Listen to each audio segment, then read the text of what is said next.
ఇప్పుడే 'game changer' movie అయితే చూడడం జరిగింది భయ్య. అసలు మూవీకి నాకెళ్దామని ఇంట్రెస్ట్ లేదు, ఏమి లేదు. కానీ జీరో ఎక్స్‌పెక్టేషన్స్‌తో ఏదో టికెట్లున్నాయండి ఎళ్ళాను భయ్య. ఎంత జీరో ఎక్స్‌పెక్టేషన్స్‌తో ఎళ్ళానంటే మీరు అసలు ఇమాజిన్ కూడా చేసుకోలేరు. అంత ఎక్స్‌పెక్టేషన్స్‌తో ఎళ్ళాను. అయినా నాకు సినిమా ఎక్కలేదు భయ్య. ఎందుకు భయ్య ఇలాంటి సినిమా తీశారనిపించింది. నిజంగా 'రామ్ చరణ్' వర్త్ సినిమా అయితే కాదు భయ్య. అందరూ ఏదేదో ఎలివేషన్‌లు ఇచ్చారు. నేషనల్ అవార్డ్ పక్కా గ్యారంటీ అని. అసలు ఏం యాక్టింగ్ చేశారు భయ్య అసలు. రంగస్థలంతో పోల్చుకుంటే నథింగ్ భయ్య ఈ మూవీ. నేనైతే చాలా డిసప్పాయింట్ అయ్యాను భయ్య. నాకైతే మూవీ అంతేం నచ్చలేదు భయ్య. నేను జీరో ఎక్స్‌పెక్టేషన్స్ తెలిసినా నచ్చలేదంటే ఫ్యాన్స్ వాళ్ళందరి పరిస్థితి ఏందో మీరే ఇమాజిన్ చేసుకోండి. అది కాకుండా సినిమాలో 5 సాంగులకే 90 కోట్లు అంత ఖర్చు పెట్టాయని చెప్పాడు. అయినా కానీ ఒక సాంగ్ లేపేశాడు, 'నానా హైరానా' సాంగ్. అంతంత సెట్లు ఎందుకు పోయే సాంగ్ కి? నాకైతే నిజంగా డబ్బంతా బూడిదలో పోయిన పని లాగా అయిపోయింది అనిపించింది. అంత అవసరం లేదు భయ్య.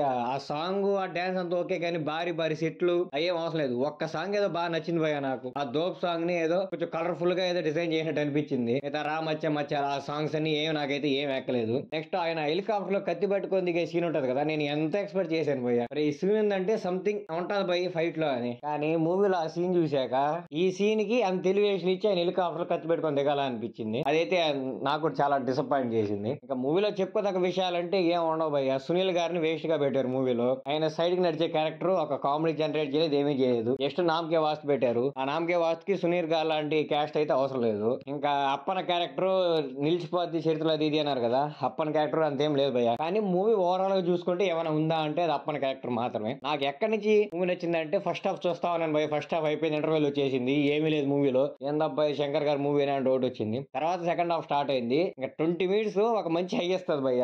ఓపెన్ చేయడం సెకండ్ హాఫ్ కొండదేవర పాట వస్తుంది, తర్వాత అరుగు మీద పాట వస్తుంది. ఆ రెండు పాటలు చూశాక ఏదో శంకర్ గారు ఈ మ్యాజిక్ ఉందయ్యా మూవీ, సెకండ్ హాఫ్ లేపుతుంది సినిమా అని జయ్యని లేస్తాం అనుకుంటాను. అయినా అప్పన క్యారెక్టర్ అయిపోయింది, ఫ్లాష్ బ్యాక్ అయిపోయింది, మళ్ళీ ప్రెసెంట్ లోకి వచ్చేసి ఇంకా మూవీ పోతానే ఉంది. నాకైతే ఏం ఎక్కలేదు భయ్య మూవీ. సాంగ్స్ కూడా ఏదో అంతంత అనిపించింది. రామ్ చరణ్ గారు డాన్స్ చూస్తుంటే కూడా రామ్ చరణ్ గారు ఫ్రీగా చేస్తున్నట్టు అనిపించలేదు నాకు. ఏదో చాలా కంపైల్ గా చేస్తున్న ఫీలింగ్ అయితే వచ్చింది. ఓవరాల్ గా నా ఒపీనియన్ అయితే మూవీ నాకైతే నచ్చలేదు భయ్య. ఎవరన్నా చూడడానికి వాళ్ళు అయితే వెళ్ళి చూడొచ్చు.